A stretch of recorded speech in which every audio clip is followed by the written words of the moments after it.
Всем привет, мы находимся недалеко от Токио. По левую руку находится океан. Сегодня отличная погода и отличная возможность сравнить две экшн-камеры, лучших экшн-камер на сегодня. Sony FDR-X 3000, а также GoPro Hero 7 Black. Уже нужно решить, какая лучше, какую покупать. Также вы заметили то, что в руке у меня такой необычный сетап. Это мобильная тренога, куча болтиков, винтиков от комплекта GoPro, чтобы две камеры стояли ровно, чтобы мы могли столкнуть их лицом к лицу и понять уже, что покупать.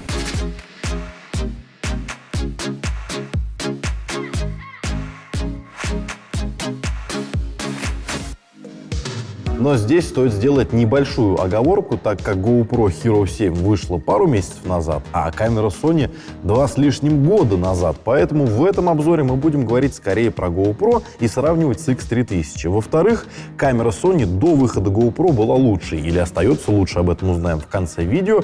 В любом случае, никто не виноват, что Sony не выпускает обновлений. Могли бы это сделать. Так что сравним. С чего начнем? GoPro продается в трех версиях. White самая дешевая, Silver средний сегмент и вот эта Black топовая. Все три получили экран, одинаковую светосилу, одинаковый размер матрицы, Wi-Fi, Bluetooth, USB Type-C, защиту от воды с погружением до 10 метров и поддержку microSD. Разница лишь в ширине угла захвата, количестве мегапикселей и кадров, в разрешении записываемого видео и наличии micro-HDMI и монохромного экрана у Black-версии. все характеристики перед вами, ставьте на паузу и рассматривайте. И вот Sony для сравнения с версией Black. Официальные цены в России 18, 26,5 и 35 тысяч рублей соответственно. Sony FDR-X 3000 стоит при этом 30 тысяч рублей за минимальную комплектацию. Ну классно же. Что делаете? Ну, нечаянно искупался, не по собственному желанию.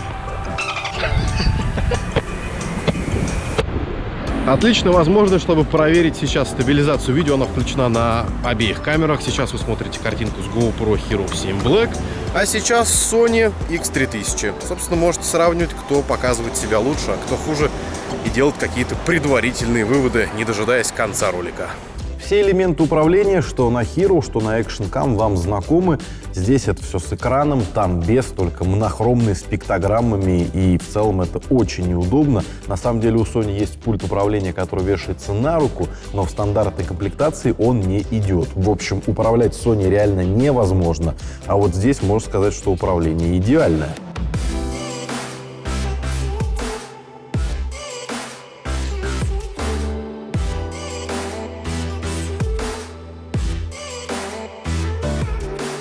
Вообще управление на GoPro стоит отдельной похвалы, потому что меню действительно очень удобное, есть сенсорный экран, все написано, все понятно, в отличие от Sony, где все показано иконками на черно-белом экране, и только из управления я бы брал GoPro.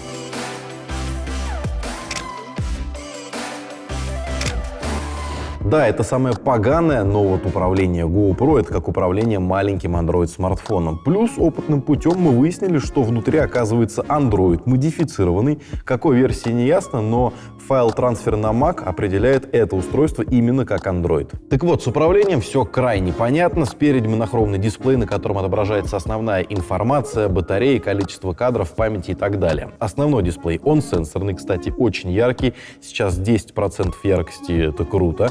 Свайп сверху вниз, открывается шторка, здесь можно перейти в параметры, тоже все настроить, очень удобный сенсорный экран, региональные настройки, голосовое управление, кстати, имеется, об этом еще поговорим. Если делаем свайп снизу, то включаются все снятые фото и видео, здесь сейчас нет карточки памяти, переключение режимов свайп слева направо или наоборот, ну и тапаем просто по экрану, включаются элементы управления, здесь также можно выбрать и количество кадров и так далее. Еще раз нажимаем, отключается. В общем, долго про управление смысла говорить нет, оно интуитивно понятное, самое удобное среди всех камер, несмотря на то, что экран такой маленький, так что движемся дальше. Вы меня спросите, почему в сравнении нету камеры от Xiaomi? На самом деле, когда она только вышла, потом 4К версия, были GoPro Hero 5 и Hero 6. Если ты хотел снять 4К видео с частотой кадров 60 на Hero 5, ты мог идти лесом. Тогда смысл сравнивать был. Сейчас нет. Мы говорим про топовые экшн-камы, сравнение с Sony, но, наверное, камеру Xiaomi стоит сравнивать с White версией, но сегодня у нас Black. Какие вообще отличия семерки от шестерки? Внешних изменений мало. Это все тот же корпус, он пластиковый, прорезиненный. Кстати, лучше, чем у Sony. Здесь GoPro опять выигрыше, потому что и от падения он защищает лучше, и смотрится лучше, и на ощупь он приятнее. За 2 года юза X3000 многие отметили, что Sony сделана просто из соплей. На нее подышал, там уже царапины и сколы появились. Но здесь есть минус на GoPro. Чтобы вставить карточку памяти или зарядить ее, нужно вынимать ее из чехла, который довольно плотно сидит, но никак не защищает от воды и, наверное, от падений тоже. Type-C, а здесь Type-C, он находится под этим кейсом, и это неудобно. А вот карточка microSD вставляется нормально, в отличие от той же Sony. Там ее можно вставить любой стороной. Это капец как бесит, потому что каждый раз я вставлял ее не той стороной. Плюс Саша Лепота с канала Кедр говорил, что при сильных ударах эта карточка просто отходит, и вы теряете файлы. В общем, это подбешивает, здесь это нормально сделано, ура. Почему такую ошибку допустили инженеры в Sony, я не понимаю. И, кстати, пока не забыл, GoPro жрет практически любые microSD-карты, чтобы писать 4К 60 FPS, потому что я вставлял разные, все было отлично. Наверное, совсем старые плохие не будет кушать, скажет, мол, вынь, но в целом проблем никаких не возникало. Почему я об этом говорю? Потому что, чтобы записать видео в нормальном битрейте на Sony, нужно вставлять специальный UHS 1 Ultra Speed 4G и так далее. В общем, нужны какие-то родные карты. Нам пришлось покупать на 32 гига за 4000 рублей. Это дороговато, скажем прямо. Так что это тоже минус для Sony и плюс для GoPro. Возвращаемся к отличиям семерки от шестерки. Самое главное — это стабилизация. Она здесь наконец-то появилась, но она электронная, не оптическая, как у Sony, к сожалению. Опять же, но днем работает просто идеально. Картинка, можно сказать, плывет. Правда, обрезается кадр на 10%, о чем камера говорит, если вы переключаете режим. Плюс грош цена этой стабилизации в ночное время суток все так же сильно трясется, как Madison Ivy в своих знаменитых работах.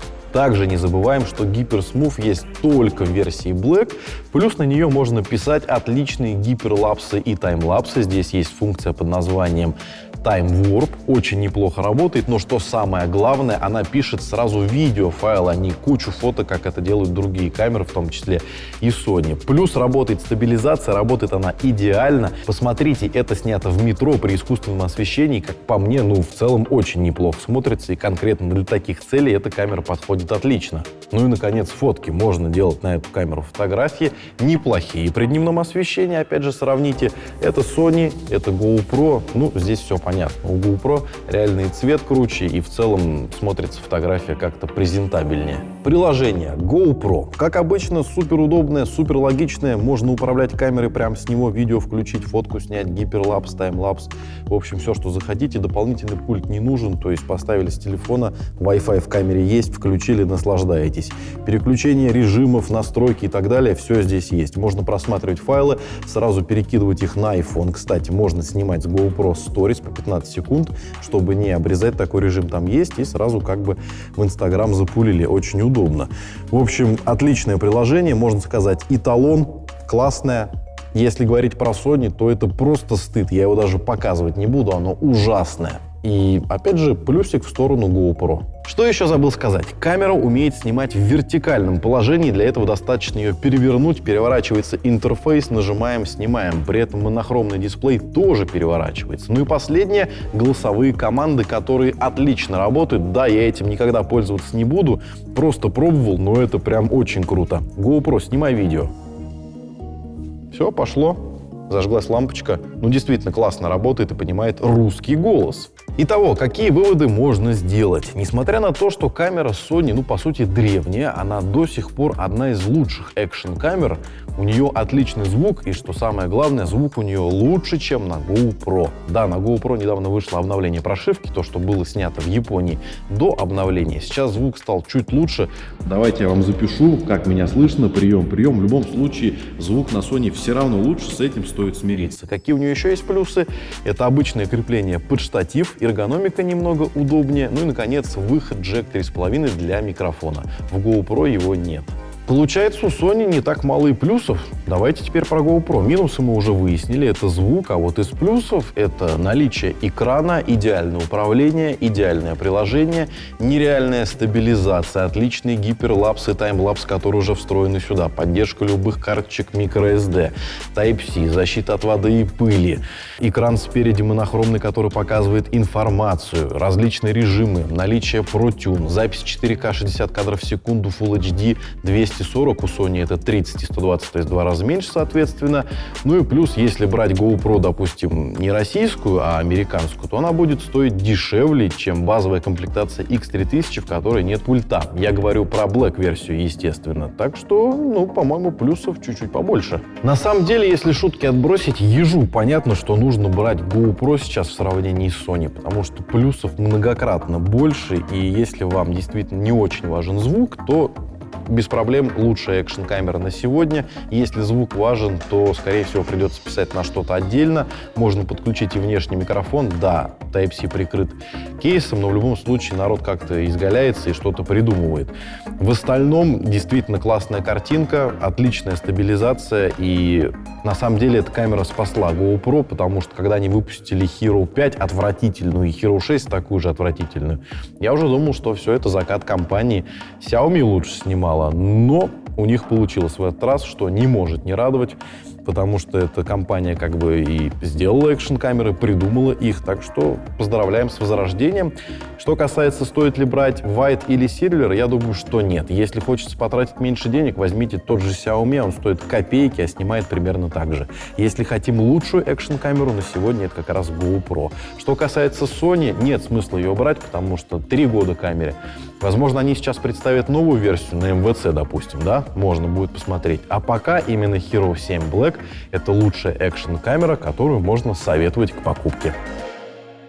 Напомнить хочу то, что у нас есть телеграм-канал, в котором видео мы выкладываем раньше, поэтому есть смысл подписаться. Впрочем, как и на все остальные соцсети. Недавно ВКонтакте телефон разыгрывали. Вот вы где были в этот момент? Подписывайтесь, на канал в том числе.